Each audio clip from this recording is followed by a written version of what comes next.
বউ তোমার দুপুরে আম ভর্তা দি বানাবে কইলাম বানাইলে না হন হন না গেছো হন তুমি আম ভর্তা বানাইতেছো মা আনে যে দুপুরে আম গামাবার করলেন আম যে দুপুরে গামামু ওবারে বুঝে বই আসাল ওবারে বুঝে যে শেষরা সব না খাই হেল দিব তাহলে আমরা কোন থেকে খামু না রে এখন আম পাতা বানাইতেছি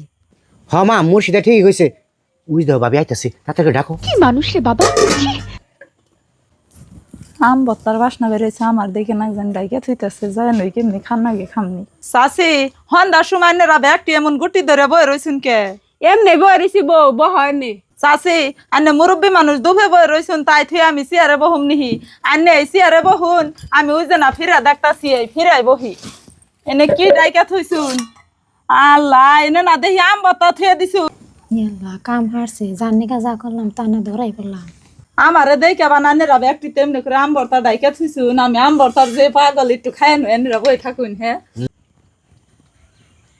সেরম স্বাদ লাগলো রেজেকের মালিক হইছে আল্লাহ সেজন্য বানাই আম ভর্তা হান্টি আম পাইলেন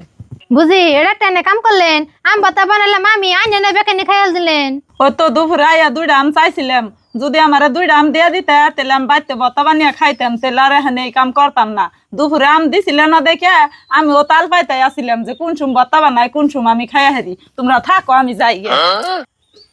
মুর্শিদা তোমার একটা কথা কই আর কোন যদি কোন বস্তু বানাও রাতের 12টা বাজে বানাবে ও দাদা ঠিক কথাই কইছেন আম দুধের নাই কে এনার বই থেকে কি করুম নুন করে যাই হ্যাঁ